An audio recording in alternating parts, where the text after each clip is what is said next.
நண்பர்களே, என்னன்னு பார்த்தீங்கன்னா, நேற்றும் மழை பெஞ்சிச்சு, முந்தா நாளும் மழை பெஞ்சிச்சு.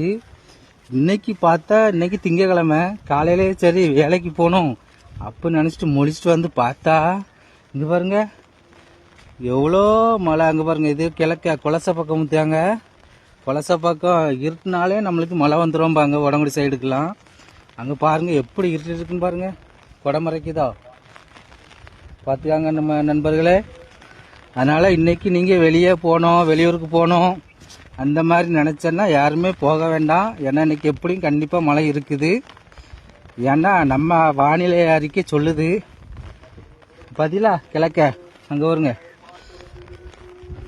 அதான் கொலசை கடற்கரை பார்த்தாங்க. இங்கேருந்து பார்க்கும்போது வானமும் கடலும் சேர்ந்த மாதிரி தெரியுதா? ஆனால் வானமும் கடலும் கிடையாது, வானம் மட்டும்தான், கடல் அங்கே இருக்குது பார்த்துக்காங்க. அதனால் நீங்கள் எங்கேயுமே வெளியே போகாதீங்க. இன்றைக்கி வீட்லேயே உட்கார்ந்து சமைச்சு சாப்பிட்டுட்டு ரெஸ்ட் எடுத்துக்காங்க.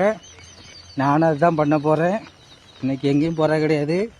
பக்கத்து கடையில் போய் வீட்டுக்கு தேவையான சாதனம் எதுவும் வாங்கிட்டு பேசாமல் வீட்டில் சாப்பிட்றோம், படுக்கிறோம், திருப்பவும் சாப்பிட்றோம், திருப்பவும் தூங்குகிறோம், திரும்பவும் சாப்பிட்டுட்டு இன்னைக்கு பொழுது அவ்வளவுதான். அதே மாதிரி நீங்களும் வீட்லேயே இருந்துக்காங்க. சரியா? சரி நண்பர்களே.